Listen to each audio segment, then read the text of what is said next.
गृह मंत्री अमित शाह की अध्यक्षता में 8 राज्यों के मुख्यमंत्रियों, उप मुख्यमंत्री और 2 राज्यों के प्रतिनिधि मंत्रियों के साथ बैठक हुई। इसमें केंद्र सरकार की तरफ से उप राष्ट्रीय सुरक्षा सलाहकार आईबी के प्रमुख, स्वास्थ्य मंत्री जेपी नड्डा शामिल हुए। वहीं राज्यों के मुख्यमंत्री, उप मुख्यमंत्री भी शामिल हुए। केंद्र की सरकार की तरफ से बताया गया कि 96 जिले जो नक्सल प्रभावित हुआ करते थे, उनकी संख्या अब घट करके 42 हो गई है। हालांकि 16 ही ऐसे जिले हैं जो पूरी तरह से नक्सल प्रभावित है, बाकी नए जिलों की स्थापना की गई है। गृह मंत्री ने यह भी कहा कि पुलिस अधीक्षक यानी डीजीपी के लेवल पर कम से कम 15 दिन में एक बार नक्सल प्रभावित क्षेत्रों में जाकर के बैठक लेनी चाहिए। हालांकि सबसे ज़्यादा बड़ी संख्या अभी भी जिलों के लिहाज से 15 जिले छत्तीसगढ़ में आते हैं। और ये भी कहा गया कि मुख्यमंत्री को खुद भी नक्सल प्रभावित क्षेत्रों का जायजा महीने में कम से कम एक बार रखना चाहिए। केंद्र सरकार की कोशिश है कि 31 मार्च 2026 तक रेड कॉरिडोर, जिसे हम लाल आतंकवाद या लाल किले के नाम से भी जानते हैं, उसे खत्म कर दिया जाए और वो 8 करोड़ से लेकर के 9 करोड़ की जो जनसंख्या है और पहले जो 15 करोड़ से भी ज़्यादा हुआ करती थी, वहाँ केंद्र सरकार की योजनाओं का लाभ पहुँचे। नक्सल प्रभावित जिलों के लिए बजट को 3 गुना तक बढ़ाया गया है।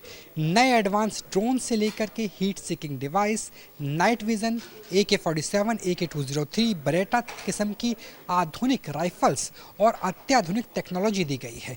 जो जिले नक्सल प्रभावित है, एक राज्य से दूसरे राज्य में कोऑर्डिनेशन कैसे रहे, इसके लिए भी कमेटियों का गठन किया गया है। और कोशिश इस बात की है कि नक्सलवाद को, माओवाद को इतिहास में समा दिया जाए और मार्च 2026 के बाद नक्सलवाद पूरी तरीके से खत्म हो जाए। इसके लिए अब डिफेंसिव नहीं बल्कि ऑफेंसिव रणनीति रहेगी। नए फॉरवर्ड ऑपरेशन बेस बनाए जाएंगे जहां पर मुख्यमंत्री और डीजीपी स्तर के अधिकारी होंगे और कोशिश ये रहेगी कि हर एक जिले के ऊपर टारगेटिंग करके आप नक्सलवाद को खत्म करके दिखाए। गृह मंत्री अमित शाह की अध्यक्षता में 8 राज्यों के मुख्यमंत्रियों, उप मुख्यमंत्री और 2 राज्यों के प्रतिनिधि मंत्रियों के साथ बैठक हुई। इसमें केंद्र सरकार की तरफ से उप राष्ट्रीय सुरक्षा सलाहकार आईबी के प्रमुख, स्वास्थ्य मंत्री जेपी नड्डा शामिल हुए। वहीं राज्यों के मुख्यमंत्री, उप मुख्यमंत्री भी शामिल हुए। केंद्र की सरकार की तरफ से बताया गया कि 96 जिले जो नक्सल प्रभावित हुआ करते थे, उनकी संख्या अब घट करके 42 हो गई है। हालांकि 16 ही ऐसे जिले हैं जो पूरी तरह से नक्सल प्रभावित है, बाकी नए जिलों की स्थापना की गई है। गृह मंत्री ने यह भी कहा कि पुलिस अधीक्षक यानी डीजीपी के लेवल पर कम से कम 15 दिन में एक बार नक्सल प्रभावित क्षेत्रों में जाकर के बैठक लेनी चाहिए। हालांकि सबसे ज़्यादा बड़ी संख्या अभी भी जिलों के लिहाज से 15 जिले छत्तीसगढ़ में आते हैं। और ये भी कहा गया कि मुख्यमंत्री को खुद भी नक्सल प्रभावित क्षेत्रों का जायजा महीने में कम से कम एक बार रखना चाहिए। केंद्र सरकार की कोशिश है कि 31 मार्च 2026 तक रेड कॉरिडोर, जिसे हम लाल आतंकवाद या लाल किले के नाम से भी जानते हैं, उसे खत्म कर दिया जाए और वो 8 करोड़ से लेकर के 9 करोड़ की जो जनसंख्या है और पहले जो 15 करोड़ से भी ज़्यादा हुआ करती थी, वहाँ केंद्र सरकार की योजनाओं का लाभ पहुँचे। नक्सल प्रभावित जिलों के लिए बजट को 3 गुना तक बढ़ाया गया है।